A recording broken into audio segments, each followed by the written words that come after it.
Good evening. We are very pleased to welcome you here in the Vienna School of International Studies for the first event in a series of conversations on reimagining freedom of expression in post-digital societies.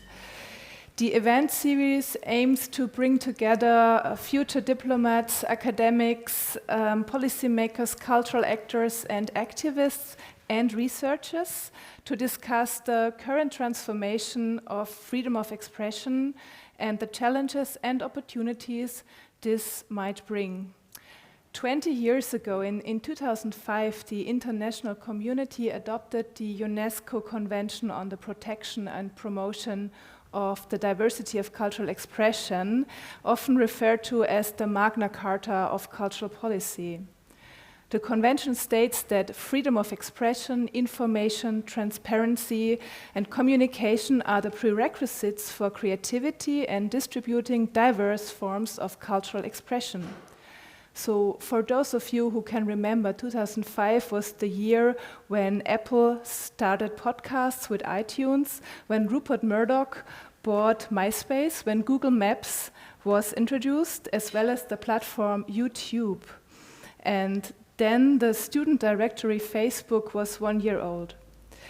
Well, what has happened ever since to freedom of expression, we wonder. So today, however, is not so much about reflecting on the past as we find ourselves in a very interesting present. And I'm glad we have this shared room together to discuss.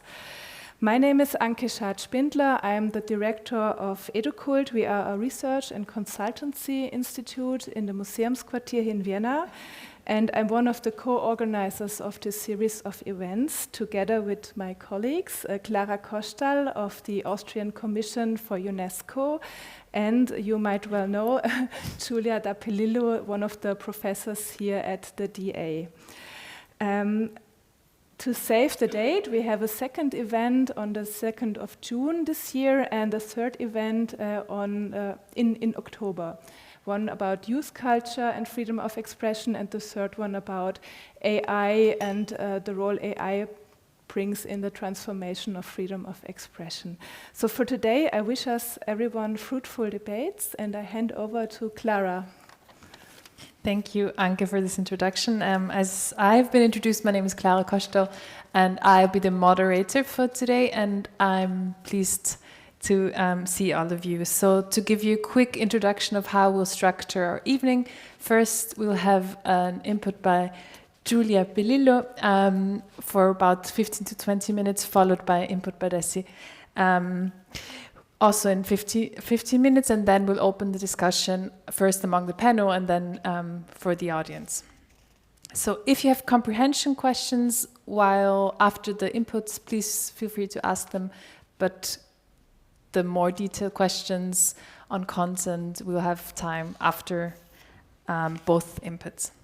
So I'm happy to introduce Professor Giulia Pelillo. She is to my left and head of research, the research area Cultural Studies at the Diplomatische Akademie Wien, Vienna School of International Studies.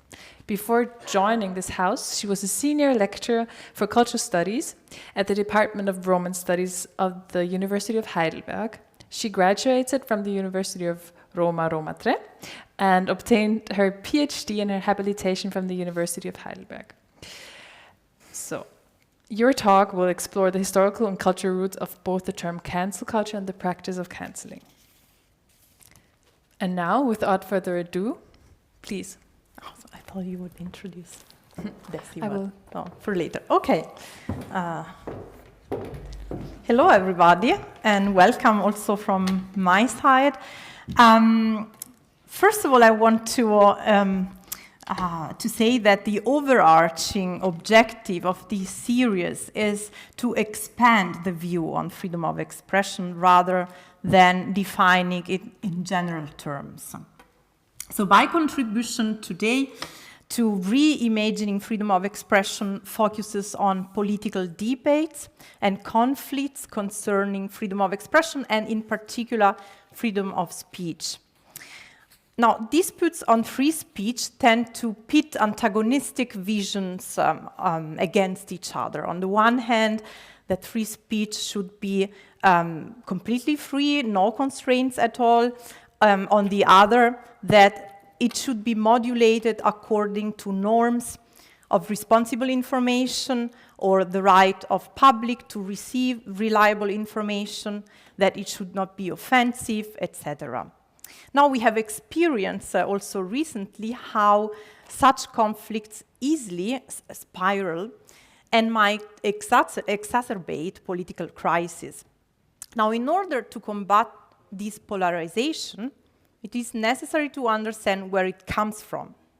And therefore, the first part of my talk is dedicated to mapping the historical development of what is called the economy of attention and the origins of celebrity culture. The second part of the talk is dedicated to how societies have become post-digital. And I want to point to cancel culture as an example of how a digital practice, such as that of canceling, has expanded beyond the strictly digital realm to become a generic component of political discourse with a polarizing effect. So post-digital, the post, has not a temporal but a qualitative meaning. It emphasizes that digitalization has dramatically changed the way we communicate as society, both online and offline. The logics of digitalization and datification, including the commercialization of data enacted by algorithms, have a significant impact on our perception of what is important, what is of public interest, and who we are as society and as individuals and community.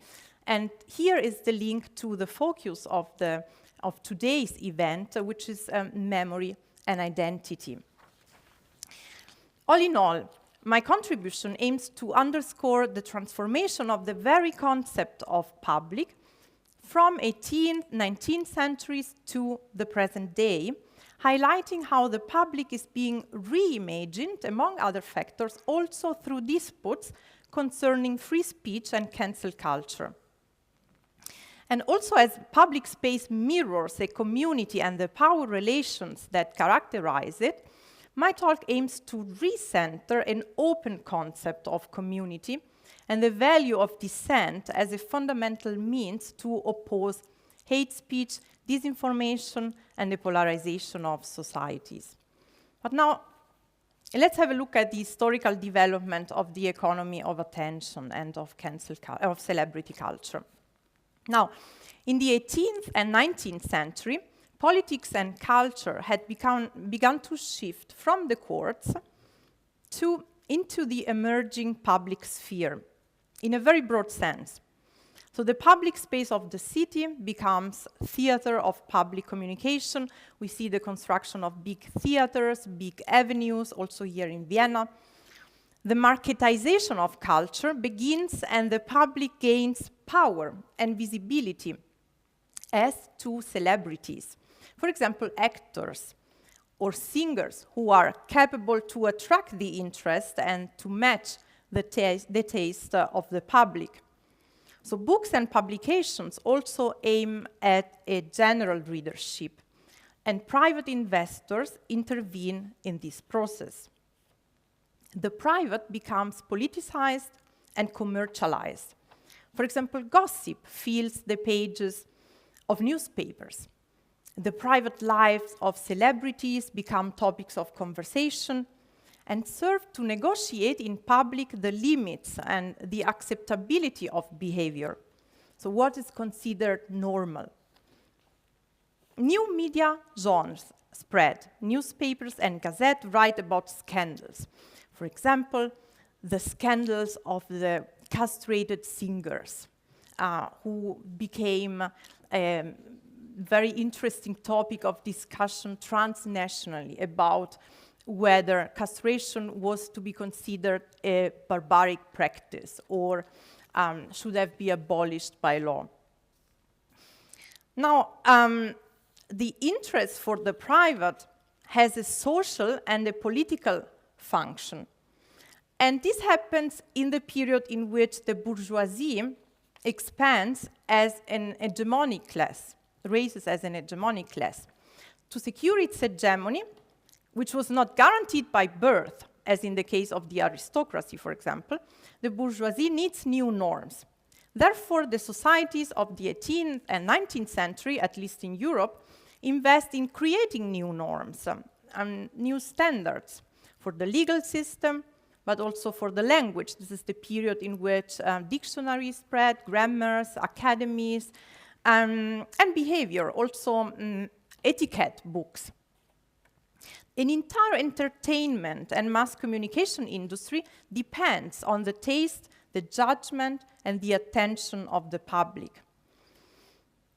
So this attention acquires economic value, whereas the loss of public support means a loss of economic and political power for the famous person. Now, international crises can interfere with success in ways not always controllable by the famous person. An early case of boycott is that, for example, told by Antoine Lilti in a book on the invention of celebrity about the French actor François-Joseph Talma, who was a transnational figure, and he incurred in a lot of problems during the conflict between France and England. And in the period after the Restoration, he was accused to be anti-patriotic for having expressed appreciation for the English theater. So we know these cases also from the contemporary, from today. But this is the time in which this starts. And the 18th century is also the period in which freedom of opinion becomes a fundamental right, with the Declaration of Rights of Man and of the Citizen in 1789. However, Article 11 of the Declaration balances rights and obligations. It reads, "The free manifestation of thoughts and opinions is one of man's most precious rights.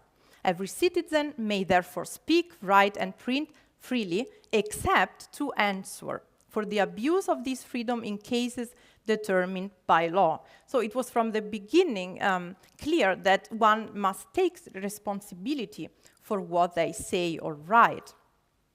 The individual freedom is granted, but is also limited by norms and standards. And these standards are not just legal, but they are also social standards, standards of behavior. Now, in this period, there is also another understanding. It starts to develop another understanding, an absolutist understanding of freedom of speech. And it's an interesting story, which I don't have the time to tell you, but a book has just appeared just 1 week ago by the historian Farah Daboivala, entitled "What is Free Speech? The Real History of a Dangerous Idea." And among other stories, he tells the story of two English journalists, John Trenchard and Thomas Gordon, who in 1721 wanted to justify a number of illegal and corrupt practices based on the assertion that freedom of expression should come before all other laws. And this principle was taken up by the colonists of North America, who in 1791 formulated it as the First Amendment in the Constitution. And here we see another story of freedom of expression. And we know well that this is really critical today. But in the US, another tradition based on other values develop around freedom of expression. But it's also worth mentioning that actually until the beginning of 20th century, this principle, I mean, the First Amendment doesn't really, remain unimplemented. So it starts to matter relatively recently. But anyway, this is just to point to the fact that these principles are not absolute, but they are always also framed in cultural practices and social practices. Now, to sum up this historical overview, why I'm telling you this story? Because the development of media infrastructures has intertwined historically with shifts in power relations in society. The public space has mirrored these shifts, but has also been theater of negotiations over power and contributed to create a collective sense of belonging.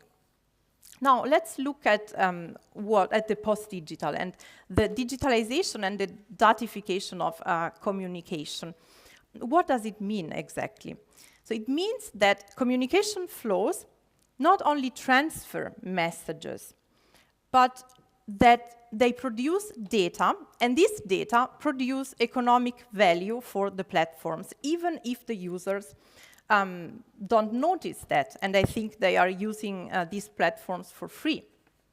Now, since the attention of the users produces economic value for the platforms, information and disinformation are strategically channeled to target individual interests and the tastes of what is in fact a consumer audience, rather than an heterogeneous public.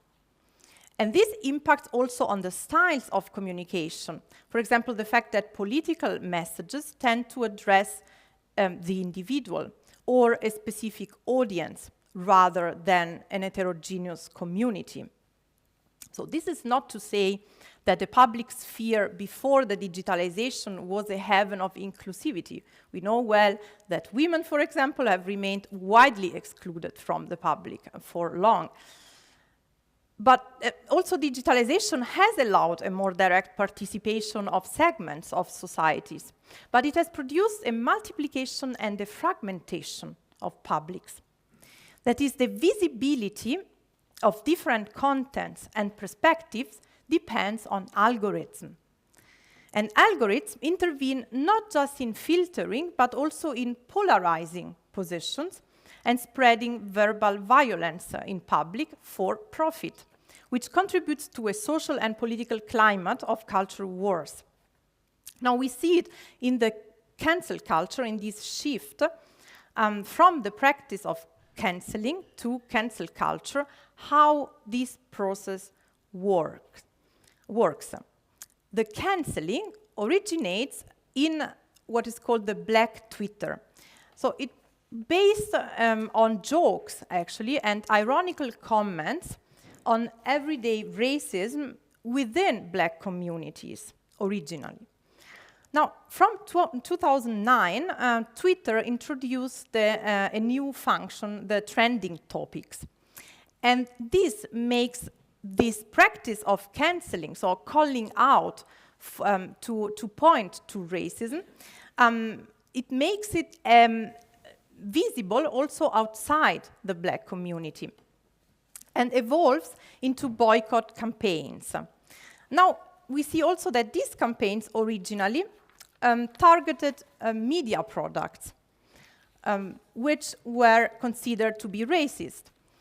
But then, with the spread of the Me Too movements, the critique becomes more personal and targets individuals. And this practice also expands from the entertainment industry to international politics. For example, in cancel campaigns such as Cancel Russia, to boycott Russian products and Russian artists after the Russian invasion of Ukraine. So this expansion is not only quantitative, it is also qualitative, and that's what this term, post-digital, implies. But now cancel culture has become a floating signifier used to refer to very different kinds of critique, also sometimes from opposite standpoints, from boycotting products to toppling statues to canceling public events for reasons of political correctness.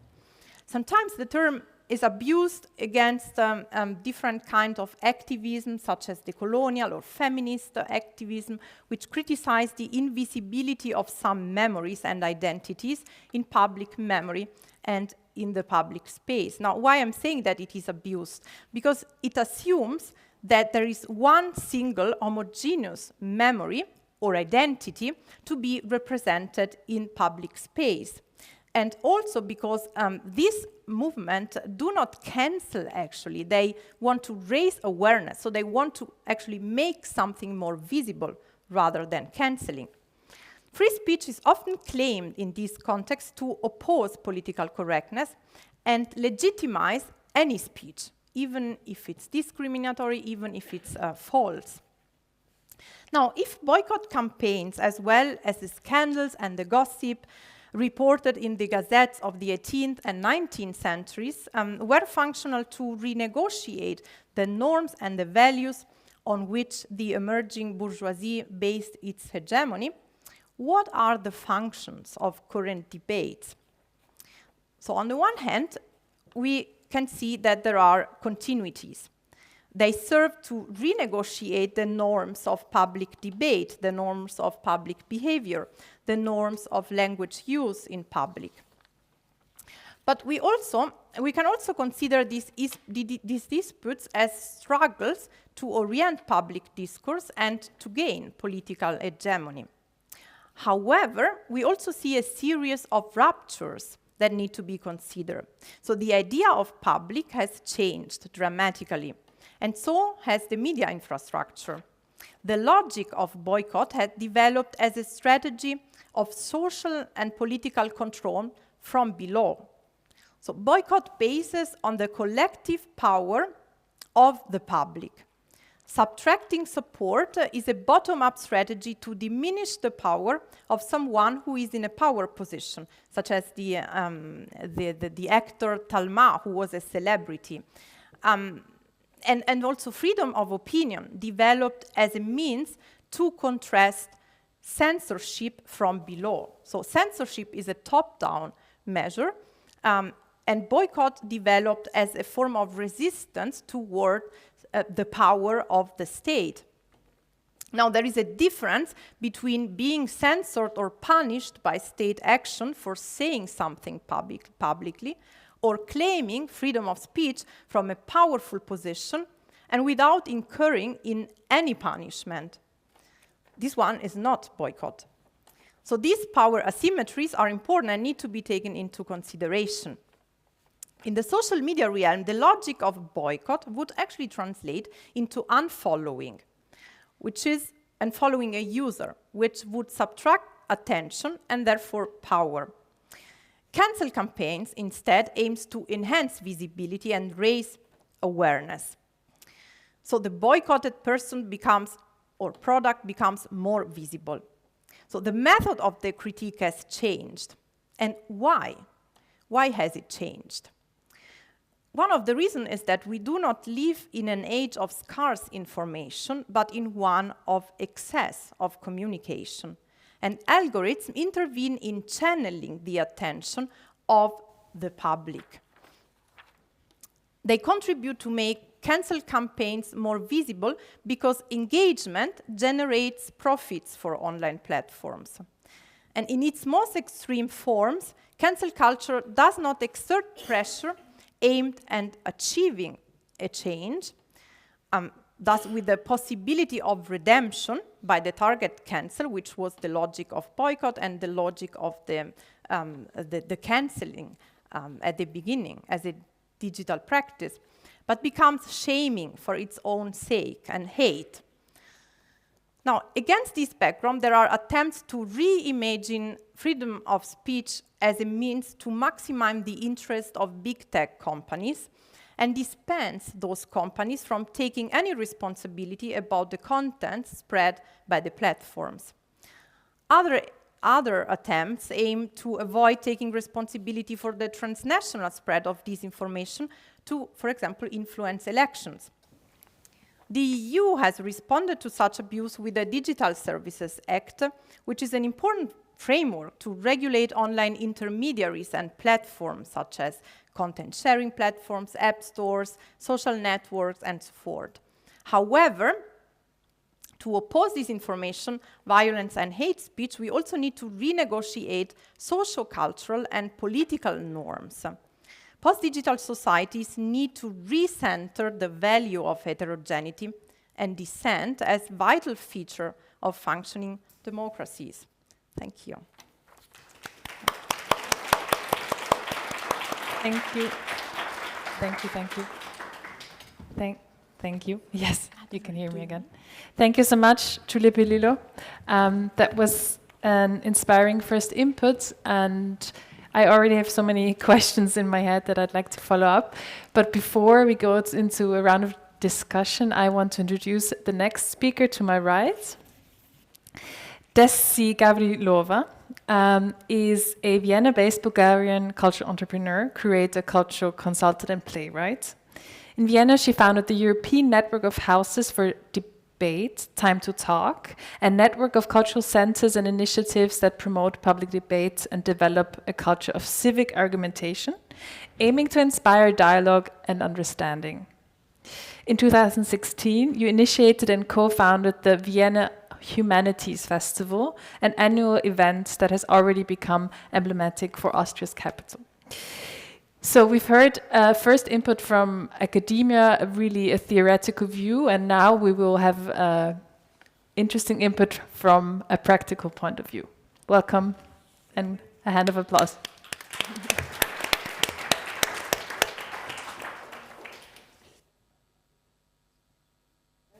Is it working now? Yes. Sorry, it's a little bit complicated today with me, but yeah. Thank you. It was very nice to see you all today. I'm for the first time here speaking, so it's a premiere. Thank you for your very good and interesting theoretical overview. I really have just a few points that I hope will trigger a debate, and for me the most interesting is the discussion that will follow after then. But when we're talking about free speech, I wanted just to come back to the basics. Why is free speech important at all? And for me the answer is very clear, because the freedom of speech and the free deliberation is the core of democracies. It is only when different agents in societies, different interests have the opportunity to voice their interests, their opinions, and they have a common space in which to deliberate, they can negotiate their living together. And this can only lead to a healthy society, so to say. This is an Enlightenment idea that we kind of believe in, or believed in until recently, at least. And especially in the late 20th century, until I think it was not disputed that actually the freedom of speech, as we had it in that time, is working for democratization, is aiding democratic societies. I come from a communist country, actually, and I grew up during communist times, and I believe most of you haven't lived under any oppressive regimes. But I remember how, in these conditions, how valuable information was, and how important factor for mobilization, the freedom of speech that we didn't have, but the striving to get it was. So I remember how we would tune to Radio Free Europe or BBC or Deutsche Welle or whatever, and this itself, listening to this kind of truthful information for us was a sort of, on one hand, act of dissent, on the other hand, act of freedom, in a way, something that was giving freedom. And the Helsinki Accords that were signed also by communist countries in 1975, I think then the communist government somehow overlooked the importance of some things that were written there, for example, that everyone has the freedom of expression, then turned into a vehicle for change. This was kind of the beginning of the end of the communist regimes. And the core, all these dissident groups that mobilized around articles in this Helsinki Accords was all about freedom of expression. So during, in the context of oppressive regimes, I think it's quite obvious why truthful information and the freedom of speech is so valuable, and it's a vehicle for change within, and to overthrow this, for mobilization that aims overthrowing these regimes. Today, I think we are in a kind of the opposite situation. Today, everyone is a media. Everyone has the freedom to say whatever they want. Everyone has the platforms or the tools to say whatever they want at their fingertips, in their pockets. But so we don't have, in a way, problem with freedom of speech, right? No one is telling us, at least here, most of Europe, no one is telling us what we can say and what we cannot. But two problems, I think, emerge. One is, because when everyone has the right to speak, of course, there would be some unpleasant opinions, voices, statements voiced. There might be some radical opinions that we don't like that will be voiced. And the question emerges, should one regulate what is being said? Are there limits to this freedom of speech? And the second question for me is how to make sure that people are listening. When everyone has the right to speak, how we make sure who is actually listening and hearing what people are saying. So my answer to the first question, whether one should regulate free speech, I think is quite definite no.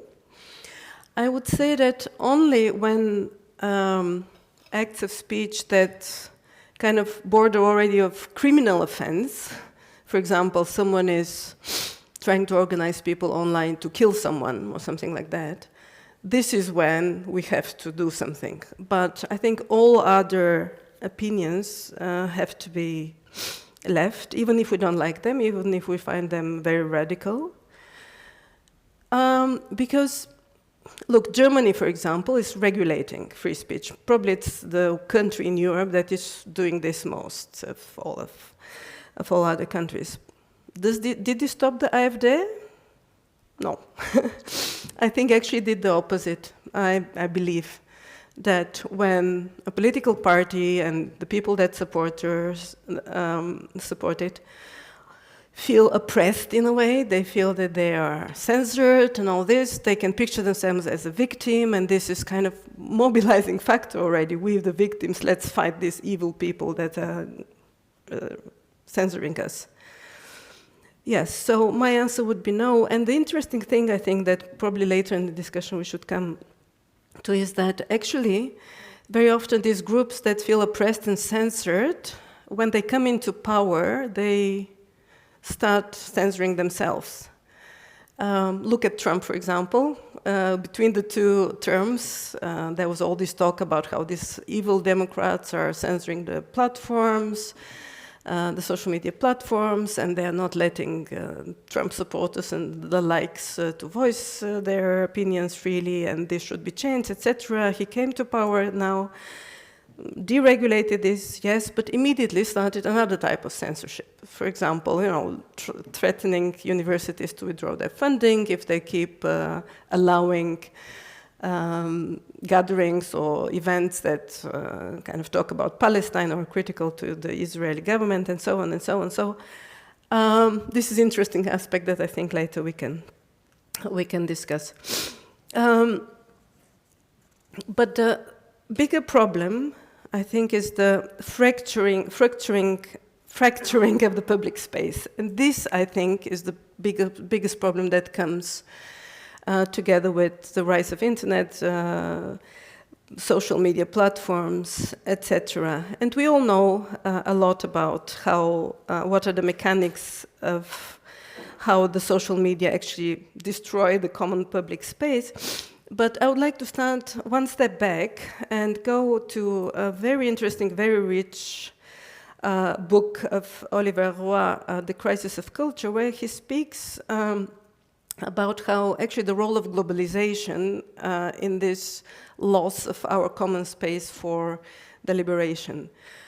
This is just one of the things that he talks about in this very rich and interesting book, but he's saying that in the global societies, in big cities you have people coming from all over the world, and basically the cultures that are more homogeneous, they have shared cultural codes. There are people there understand what people mean when they say something.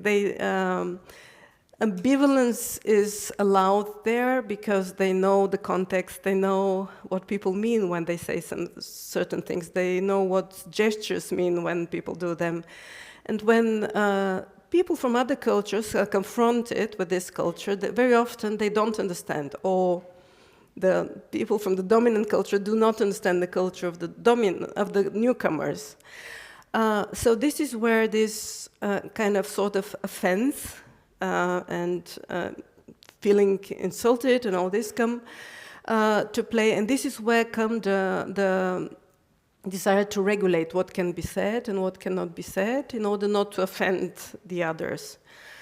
And he talks about how this actually kind of brings to a loss of culture, a crisis of culture, where we limit the language to very simple and direct messages that are not ambivalent at all. And this is what brings also the rise of emoticons, because emoticons are very clear. It's laughing, okay, we're happy.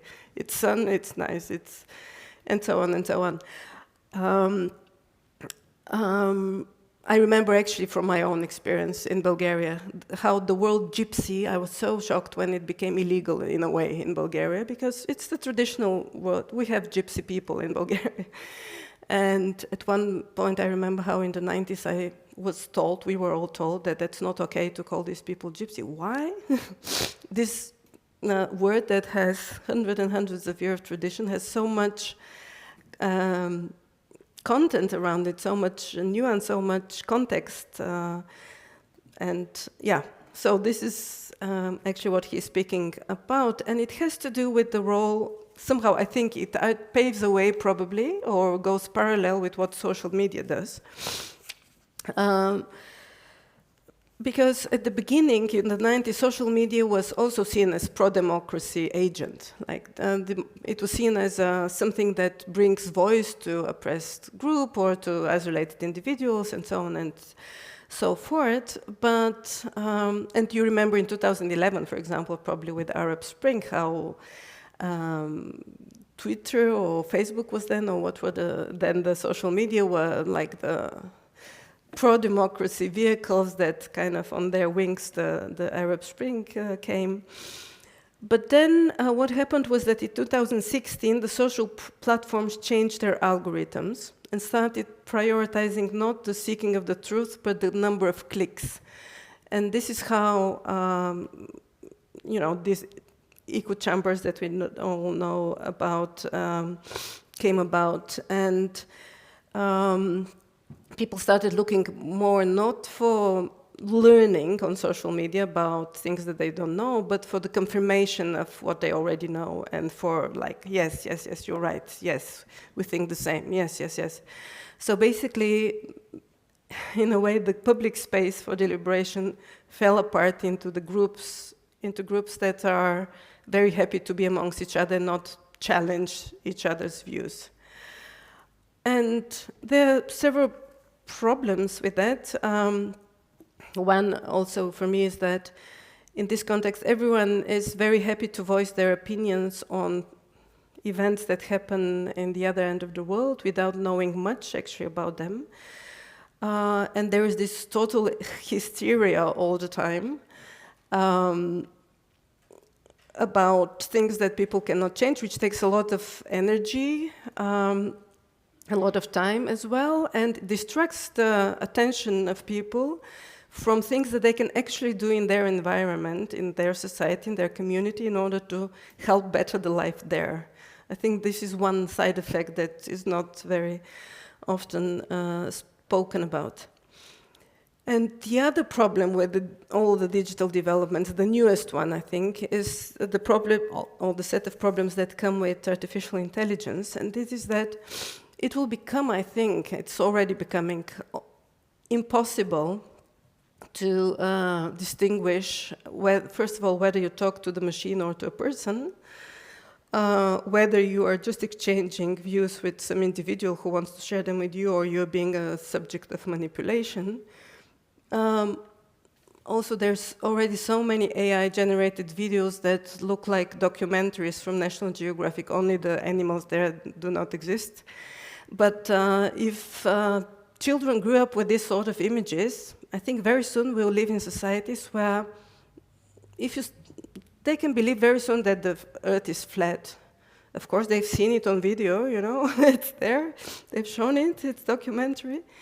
So I think it will become very soon impossible for an individual to filter the reliable information from disinformation, from fake news, from fakes. So, what to do is the question.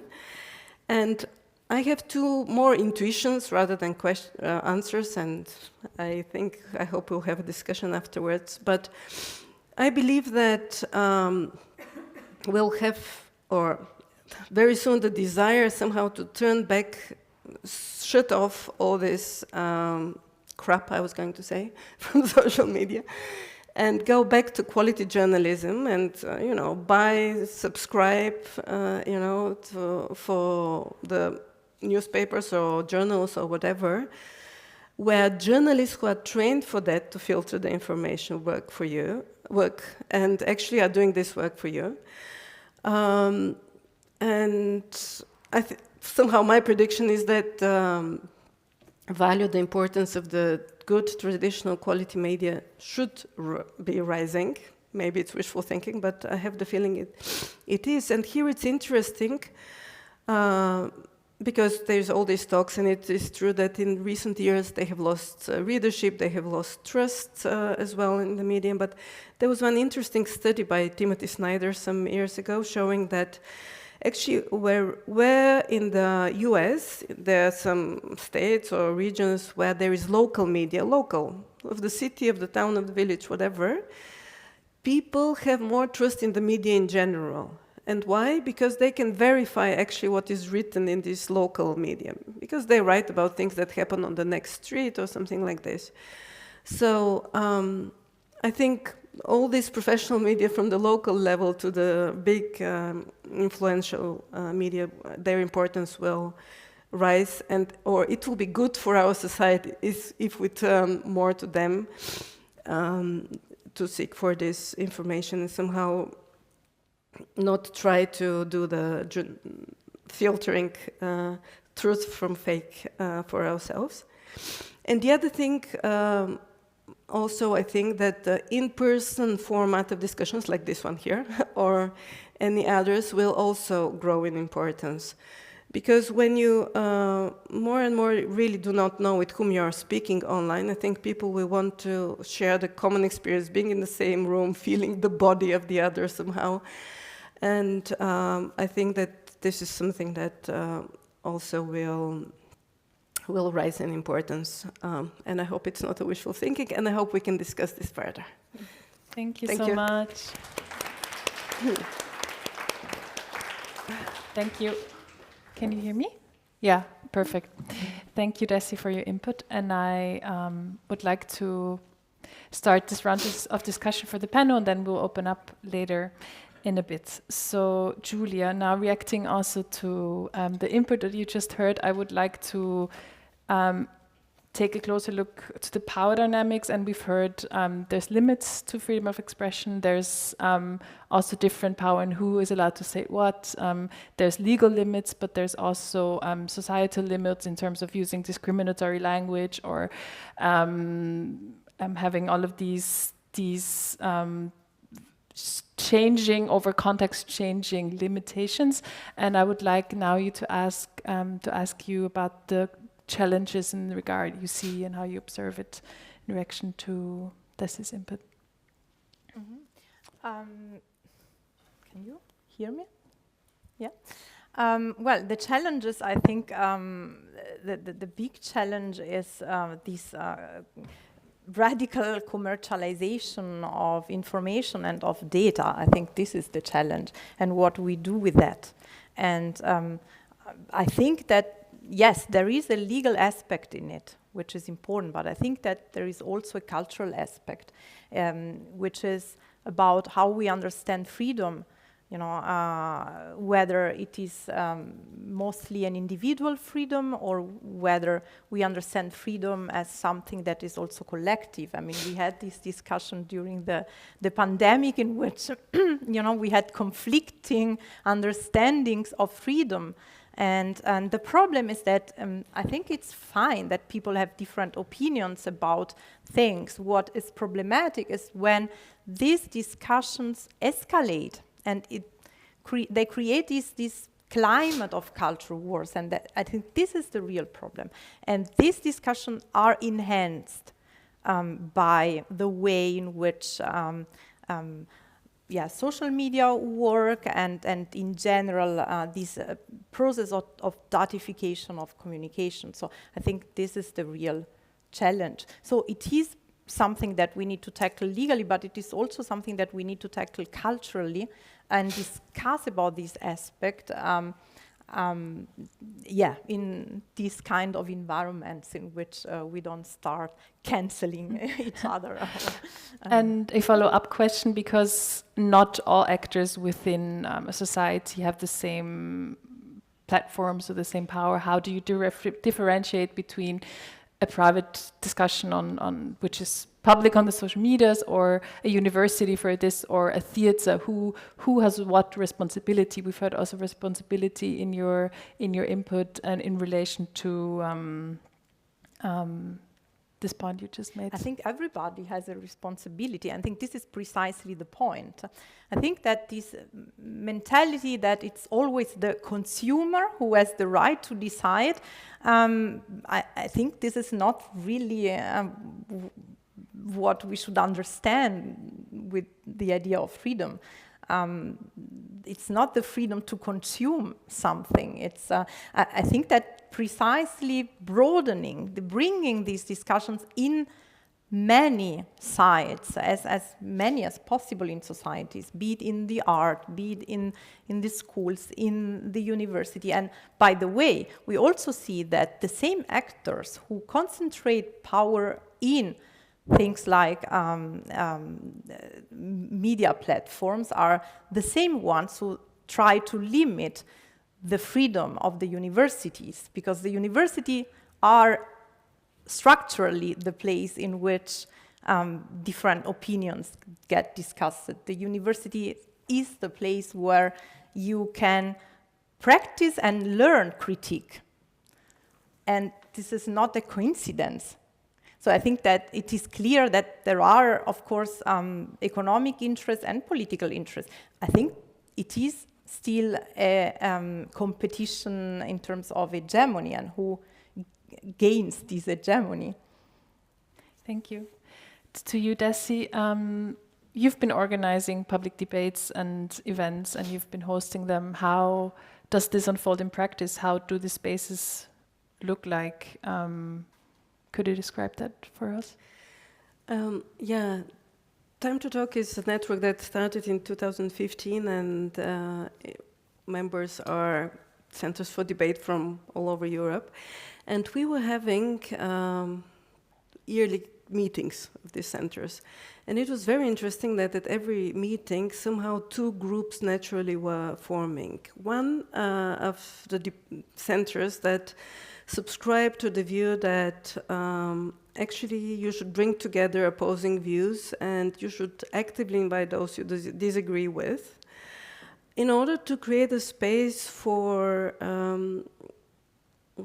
deliberation where really you're ready to listen to the argument of the other and really try to understand, where you are, where you're open enough for your opinion to be changed as a result of this discussion. And for me, I am one of those that subscribe for this view.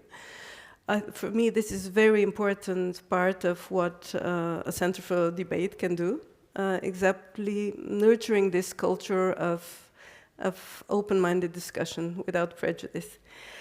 And the other part was centers who were saying, no, we are left-wing and we shouldn't invite any of those Nazis on our platforms. And, no, never. So, this was something that was, for me, very, very, very important. Otherwise, I can tell you lots of stories of series of debates that I have organized back in Bulgaria, also with the ultra-right, and it was very interesting actually to bring them into a center, which my center there was called the Red House, is a very liberal, kind of leftist one. But it was very interesting series. But back to something that you mentioned, the university and the intrinsic kind of characteristic of being a space for freedom of speech. This is, of course, absolutely so, and I think they have a very important role in that, the universities.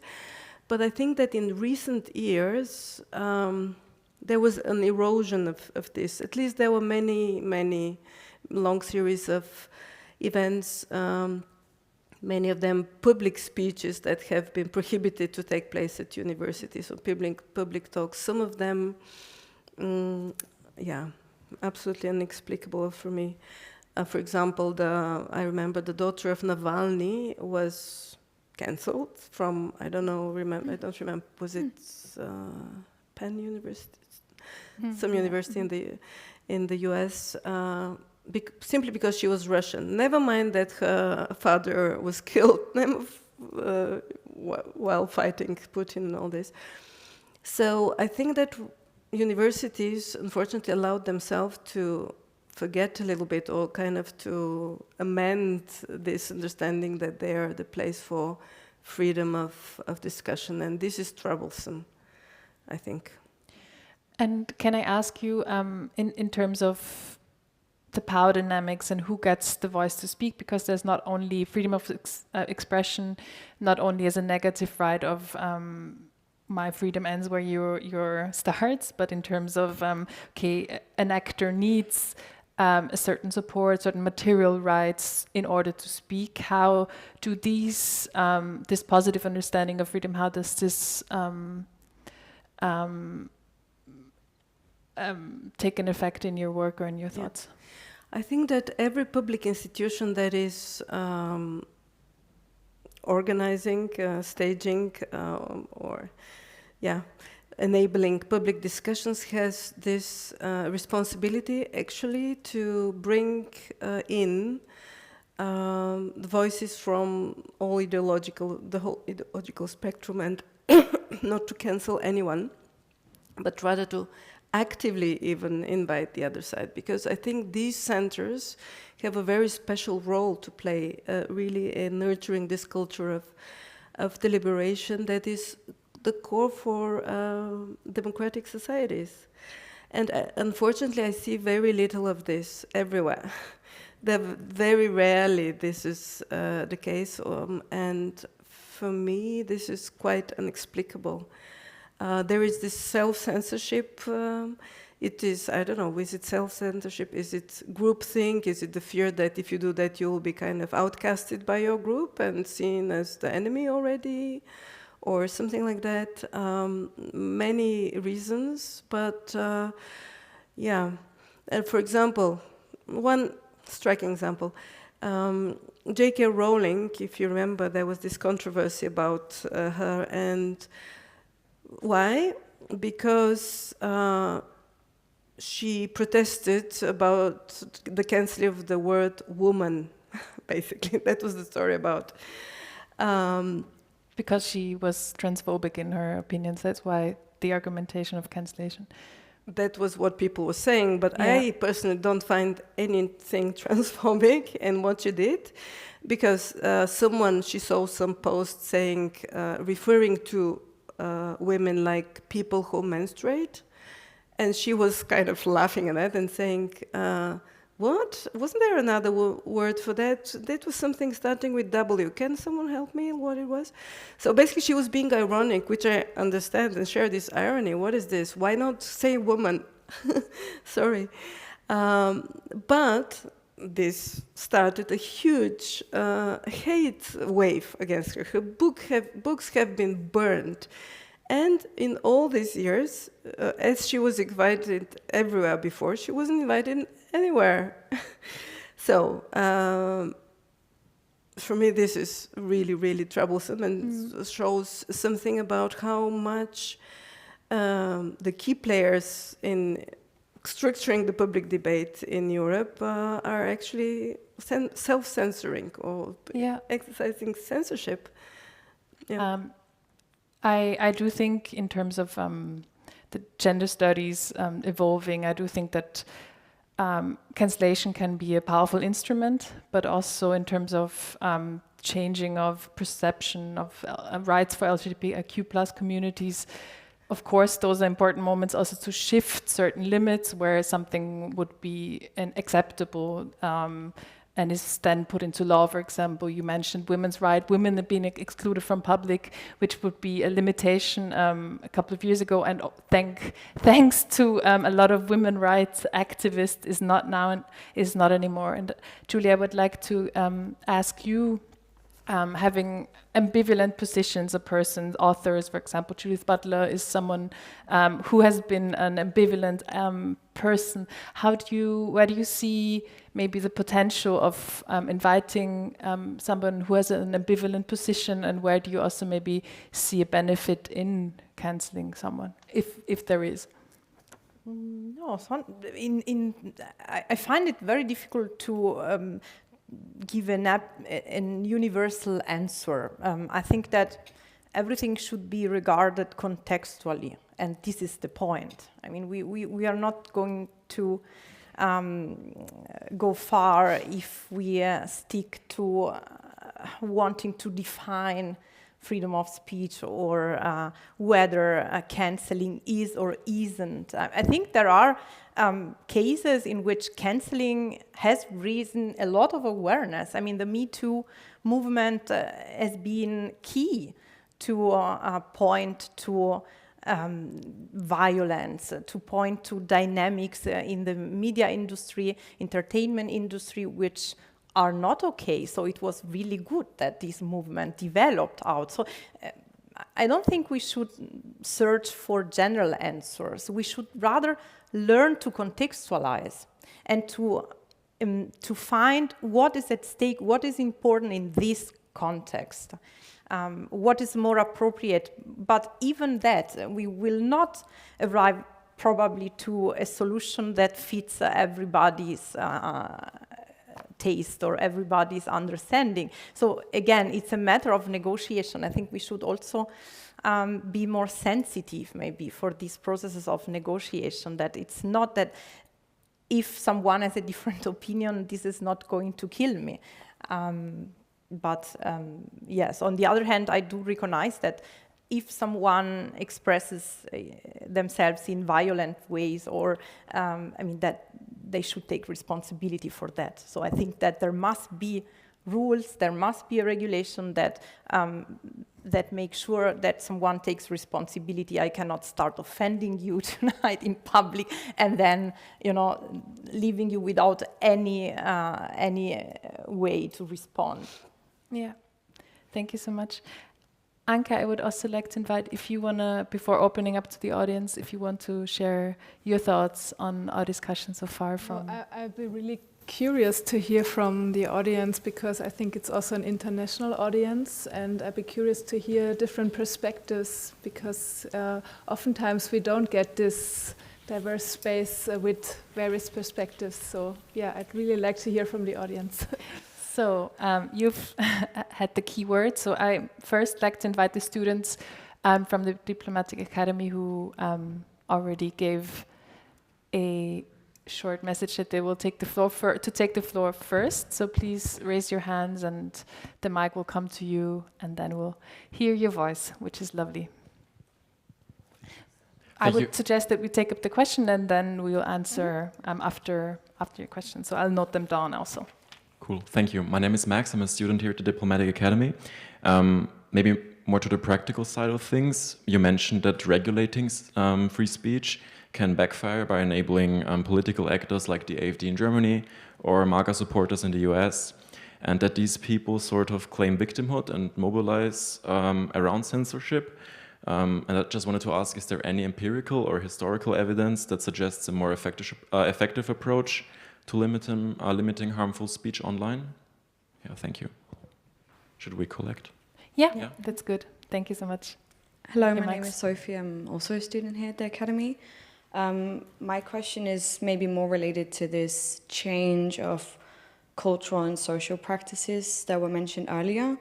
So my question will be, do you believe the language of politics or maybe diplomacy will change with this, let's call it maybe normalization of less civic language that we've seen both with Trump, but we also, I'm from Denmark, and we had this case in the European Parliament where this Danish representative said, let me put this into words you might understand, fuck off, Mr. Trump.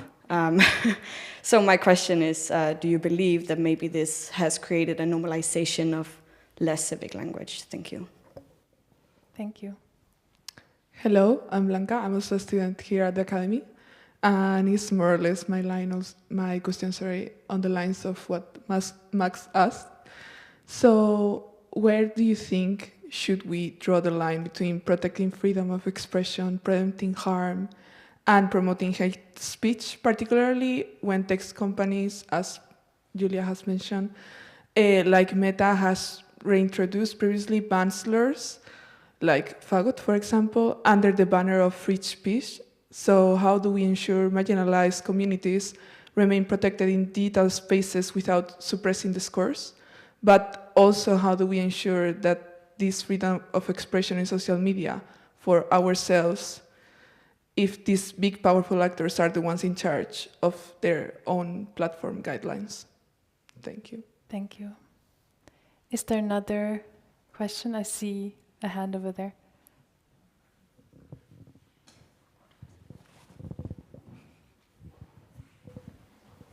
Hi, my name is Giulia. I'm also a student at the Academy. Thank you for the talk. And my question would be, so how does our current communication culture and the media landscape you just described particularly impact election campaigns? So, for example, we've seen in the US that the discourse was very divided during these elections. We've also seen polarization during the recent German election campaign. So I'd be interested in seeing the impact of this climate on campaigns specifically. Thank you. Mm-hmm. Thank you so much. And there's another hand in the front. So, hi, I'm Daniel. Thank you, first of all, for your inputs. I'm actually not from the Academy. I hope that's okay. Yeah, of course.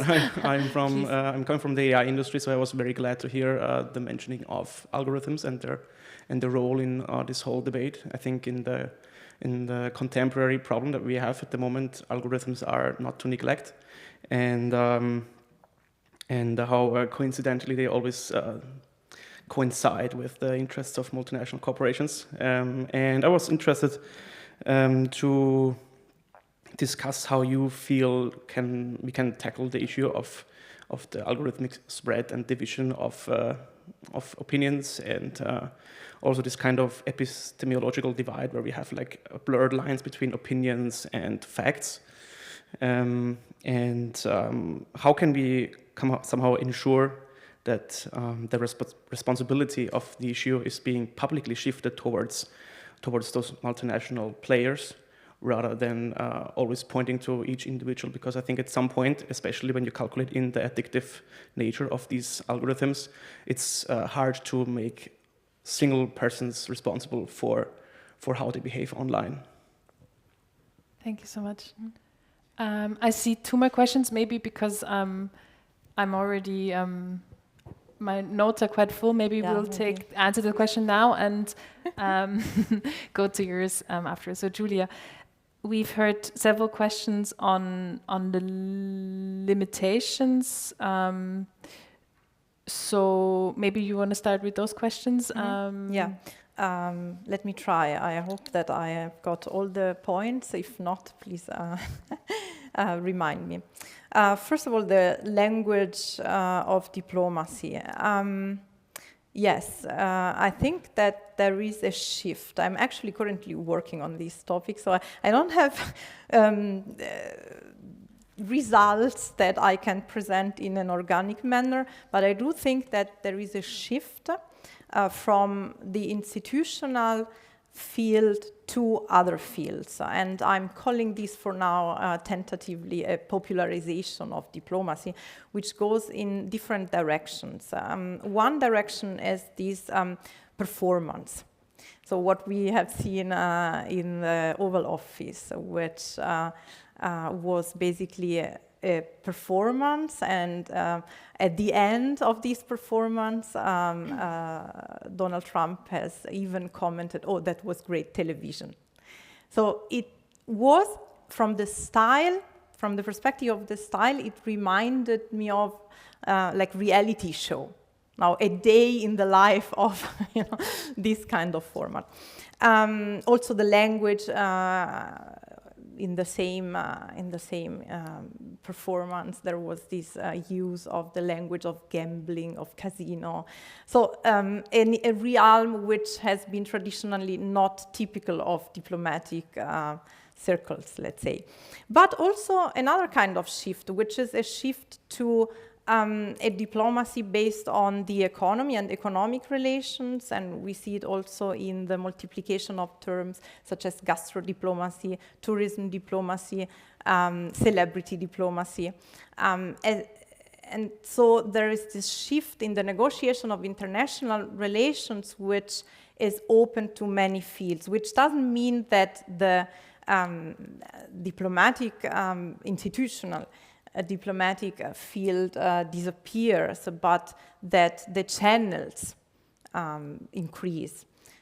So this is the first, my first answer. So the other question, the second one, was about the protection of data and how we make sure. Well, actually, the Digital Services Act is a measure, an instrument, a series of tools to make companies responsible for how they use their data. So I think this is a good start, and from the legal perspective and the policy perspective, I think this is a good instrument. But of course, it also implies that users maybe become more aware of what companies do with their data. And this is very hard sometimes because, I mean, you know, when you search something, for example, on a platform, then you have always to click on how you want your data to be used. But honestly, it's hard to read everything and understand everything. So this is another problem, the transparency. The election campaigns. Yeah, I think that this is an issue of media infrastructure and the possibility to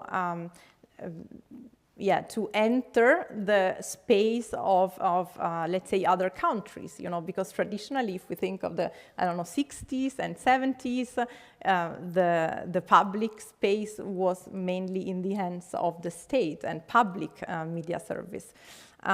So this is a problem of media infrastructure, but it is also a problem of rhetorics and of discourse, and that is what I also wanted to point to with the example of cancel culture, that something which is of technical nature then becomes a cultural problem or a cultural issue, namely the fact that the discourse, the political discourse, in this case it was the discourse of the Republicans and of Donald Trump, revolved around being against the other. And even, again, to point to the episode in the Oval Office, it was also weird that much of the discussion was focused on the failures of the previous government.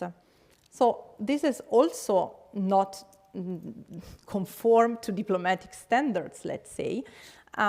So yes, there is this development of these antagonistic rhetorics and the enemies which spread all over the place. And the final question was about the opinion and facts and how we distinguish. Well, the thing is that we still need these intermediaries in terms of actors, like journalists, for example, and a series of also diplomats actually. Diplomats are also intermediaries. And a series of norms, of professional standards. So this is actually what makes the quality, let's say, of information, also of politics. And if the mentality is that you can save money by simply cutting resources, being the resources to the public media, the resources to the public university, because then you pay for the kind of education you want. You don't need to pay, that the state pays the public university or the public school. Then, of course, a whole culture changes. And I think this is the problem, or at least from my perspective, also being a scholar of cultural studies, I tend to see these kind of problems. But I think it is very important, actually, precisely in this context, to invest in fostering public service. Thank you. I'd like to take up the last question and also direct it to you, because you also mentioned algorithms in your input, and you mentioned the epistemological divide, and how can we ensure that not the individual is being taken responsible, but the platform, and how can we structure those spaces, maybe going into also a positive image. What could be a way forward? Well, I think that actually time will come, and maybe very soon, maybe it's there already, where actually the fight who is controlling the algorithms will be a key fight, political fight.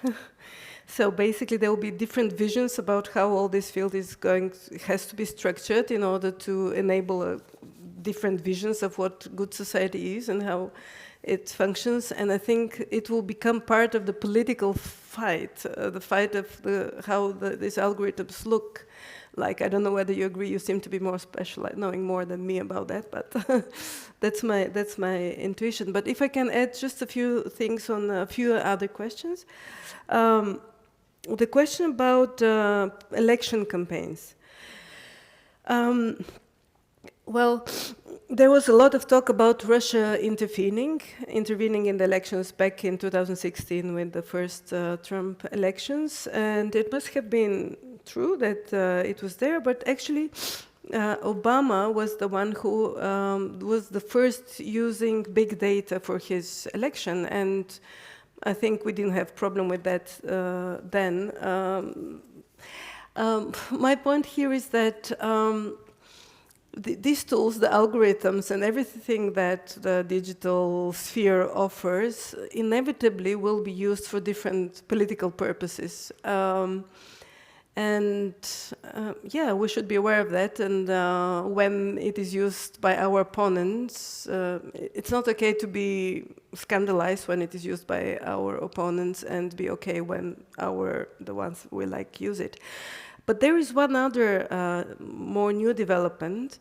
I don't know whether you have heard, I learned it very recently, that there are already companies that are growing fake identities online in tens of thousands of huge numbers, but they're growing them for years and years. They're giving them characteristics. These fake people have their family stories, hobbies, groups that they affiliate with, and all this. And at one point, they're selling them in tens of thousands numbers to political parties. And these people that people are already quite sure that are real people because they have interacted with them online for years, at one point start passing the messages that serve this political party. For me, this is very, very scary development. And this is the next generation of problem coming on the political campaigns and the political and the elections and the role of digital. So yeah, it is all very, very scary. Maybe a concrete question that we had in the beginning for empirical, historical evidence for the point you made of AfD being strong, even though due to regulating free speech. That was a question that was asked by Max. Well, the empirical evidence is that their percentages are rising, but however, maybe also we can offer, if you have sources or articles that are relevant, maybe we can also share them later, because I do think Yes, it's but actually interesting. your question brought me to something that you discussed before, which was about canceling, and I strongly disagree with you that there could be a positive effect of canceling. And I just wanted to say this because somehow it had to do a little bit, it seems to me, with your question, because I think canceling in a way undermines the critical qualities and capacities of the audience. So basically, if you want to cancel someone, it means that you think that if this person sits now in your place and says whatever they have to say, they will immediately, it's so contagious that all these people will subscribe for their ideologies or for whatever they want to sell them. But I think, actually, I have a higher opinion of people, of individuals, and of their critical capacities. And I think that people can make the independent judgments and put what they hear on stage in context. They can see, okay, this person is not very well educated, they don't speak very well, you know, no wonder they have these bad ideas, that's why. So basically, they'll have a richer idea of, perhaps, why they don't like them. It's not that immediately they'll become AfD voters or something, if this was an AfD. So because you also said that you think that there are examples of canceling having positive effects, I really want to hear them, and I'm ready to argue that there are no. One we heard from Giulia, for example, that it puts, for example, attention to an important movement like Me Too, which is an effect to people, artists that are violent being cancelled. And also another argument could be overstepping my boundaries as a moderator. But for example, as we've heard, where are the limitations for discrimination, and there has to be limits when it comes to hatred and hate speech. So I do think those could be the points where we could see, where it could have positive impacts possibly. But cancelling campaigns, I was referring, for example, to the Me Too movement. And it's not that the topic of sexual harassment or sexual abuse was something that was discussed before with the same awareness. Without this cancelling campaign, people just wouldn't know, not because they are stupid, but because they are not part of the film industry. So what can I know as someone who does not participate in the media industry, how high is the percentage of women abused? And in the moment in which there are hundreds and hundreds of actors who go public and say, okay, I was also abused, then the topic becomes of public discussion. Disagree. So really disagree. No, here, and I can say why. But maybe the problem is that it's not about cancelling here. Here it's about raising awareness. So yes, it is but actually, very often this raising awareness through cancelling men that have been accused of abusing women goes on the expense of innocent men. There have been so many cases where innocent men have been accused and then nothing came about. I think when there is a criminal offense, and there were such cases where there were criminal offenses, rapes and so on, then of course, and it's not about cancelling, it's about sending these people to jail. No, but they can defend themselves. But, sorry? They can defend themselves. It's not that you put them to jail. I mean, there is still the law. Yeah, and I would also disagree on the numbers of... But maybe let's take the questions. I know several cases like that when people was asked to step down from public positions. One is Yasha Mung, for example. It was 2 years ago, I think. He was accused by some woman of doing I don't know what, and he was asked to step down from, I think he was in the Zeit, some board, and here and there stopped writing for them. Time passed, nothing happened. This woman didn't claim further anything. She disappeared. I mean, yeah? Thank you. There's a question in the back, and the second one on the side. Two in the back. Hello, I'm Sean. I'm from Canada. I'm also a student here at the DA. Well, there's a lot of things to discuss there. My question more goes back to how should we kind of look at kind of, as Sophie was pointing out, like this kind of move to like rougher language or stuff like that? Because I feel like that's been a lot of the source for many people's anxieties around our current political climate, is that they feel like a lot of these parties that they want to support don't get emotional. They don't fight for them, which is what they really want to see.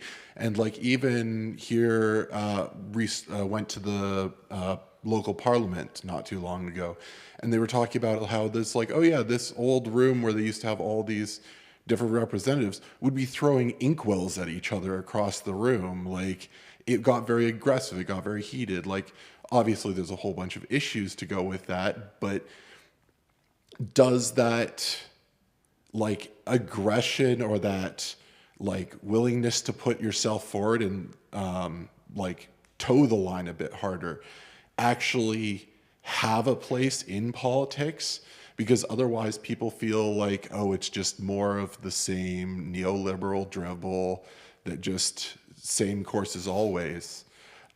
Even an example in Canada was before Justin Trudeau became the Prime Minister, he got in trouble in the House for swearing at a Conservative for talking nonsense. But then once he was the Prime Minister, he just towed that neoliberal line of just saying whatever was, you know, custom written for him to say. So, thoughts on that? Thank you. Next question, please. Good evening. I'm Ljubica. I'm also a student at the Diplomatic Academy. First of all, thank you very much for all of your presentations and your discussion. I was thinking of this question before the debate got a bit heated, but I will say it anyway. As you pointed out, the Me Too movement, of which I am a big supporter, of course, and as Professor Pelillo pointed out, it did raise awareness of very critical and crucial issues, which fall under the judiciary and the legal umbrella of the things. And so I will put this out of my question, out of the perspective. So back to cancel culture as such. In my opinion, or it may be a challenge maybe for you to discuss it, is cancel culture basically having or not having arguments? Is it just lack of arguments? Because if something that someone says is so outrageous and so wrong, why don't we point out some arguments against it? Once again, I'm not discussing about offenses that fall under criminal law, but if it's about discussion, if it's about debating, if it's about exchanging of opinions, why don't we do it? Why do we just cancel the person? Because it is also a challenge to freedom of expression, because people become more introverted, more into themselves, because if they point out their opinions, which are a bit dissenting from the majority, they may just get cancelled. So if you can go back to it a bit. Thank you. And the third question on my right.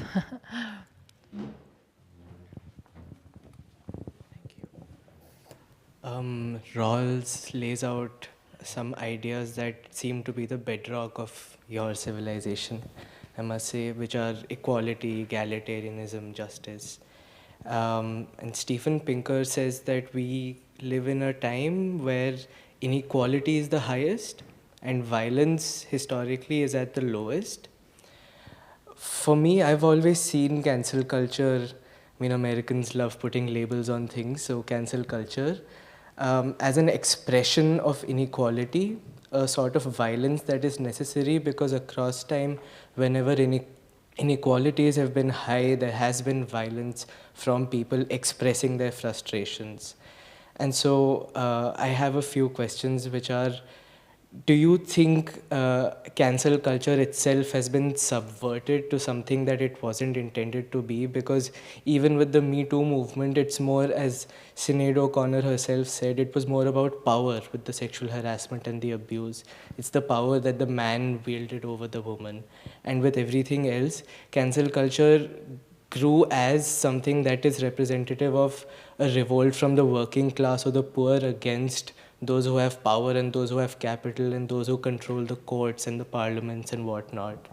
And so would you see it as a subversion? Do you think cancel culture right now is necessary? And should we consider cancel culture, should we consider it, especially as you said, Giulia, that we are considering the digital aspect of it, whereas I see it as just something that has been happening historically, an expression of people against abuse of power. So why do we have to look at it in a different light just because it's in the digital realm? Thank you.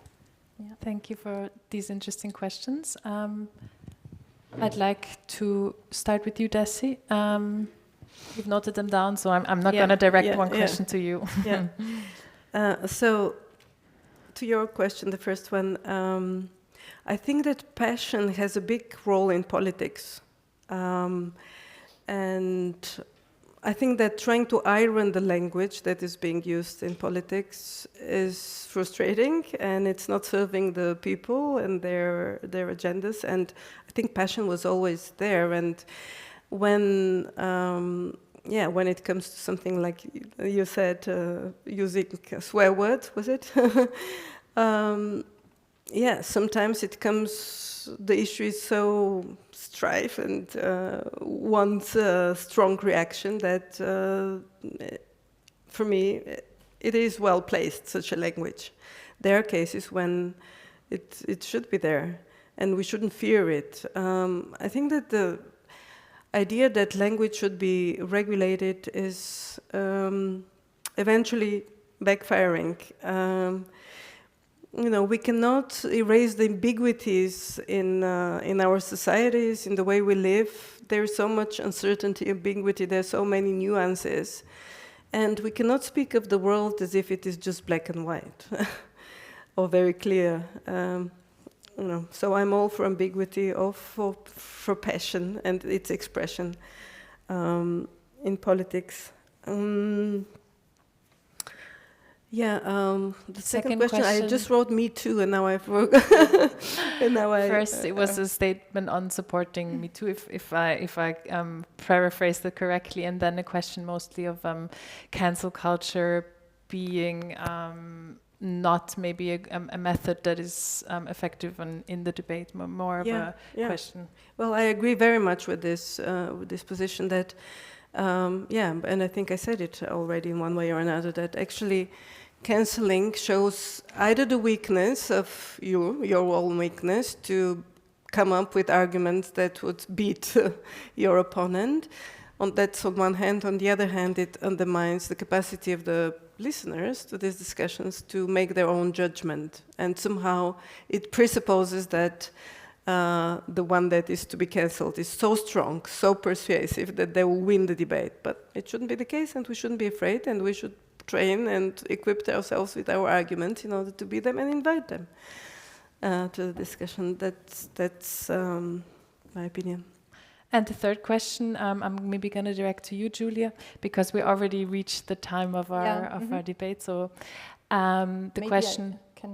I have sort of an answer that maybe wrap up. Of course. So I'm not going to paraphrase the question. No, I was just trying to wrap up the different questions.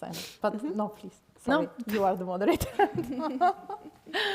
I wanted to take up this interesting point of view on how cancelling maybe as a historical phenomenon has also been before, and how it could be, or how you understand this change and the identification related to also maybe it as a movement also against power, also maybe turning against that. And I'd wanted to ask you that question, or give you the question. Okay. I mean, first of all, I don't like the word cancel culture. Not because I don't like it, but because it just refers to far too different things that cannot be considered the same kind of action. And so I think that we need to distinguish what we are talking about. So on the one hand, what I have been trying to do with my talk was point to this dynamic that brings the digital practice of cancelling to this weird thing of cancel culture that can be used to refer to far too different things. But on the other hand, also trying to contextualize and I think we need some instruments, some tools to analyze the single cases. And so what I think is important in order to make the right distinctions, first of all, the difference between boycott and censorship. This power difference, the power asymmetries, they make a huge difference. So, for example, one thing is that someone gets cancelled from a university perspective because this person should not express their view in the public. And another situation is if activists, for example, paint a statue to raise awareness to the fact that in this area or in this city there is nothing that that keep memory of things such as slavery, or that there is no woman represented in the same quarter. It's a very different thing. So in this second example, there is no cancelling at all. It's more about making something that has remained invisible visible. Then we can discuss if you like it, if you don't like it, but it's just a different thing, and this makes a difference. And so the power, the power asymmetries. And what was the other point? The censorship. No, that's what I've just said. So the issue of the voice. So yes, we can say that everybody should have the right to express their opinion, but there are some persons that just have no voice in the public. And so we cannot just assume that they have a voice. So in the case of, for example, terms that for some people are perceived as discriminatory, then I don't have the right to say whether it's discriminatory or it's not, because I think so. I think the person who feels discriminated should express why, and then we can negotiate, but I still do not have the right to behave violently or in discriminatory ways. So I think this is what is at stake. But all in all, what is at stake, if we look at this process historically, I think that there are different visions of community. And whether, I mean, in these disputes, whether we consider a communities as something that is open and heterogeneous, or whether we think that a community is something that is homogeneous and closed. And over these different conceptions and visions also for the future, I think that many disputes around cancel culture develop, not all of them.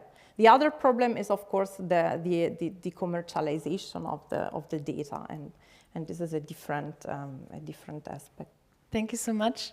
And now that we've reached the time of our debate, I would like also to maybe bring in, because you mentioned not everyone has a voice, a really interesting example as UNESCO's understanding of artistic freedom, for example, is not only freedom of speech, but is also fair pay and who has the material rights. So I do think freedom of speech has always been a method to also protect and bring forward a progressive development of society.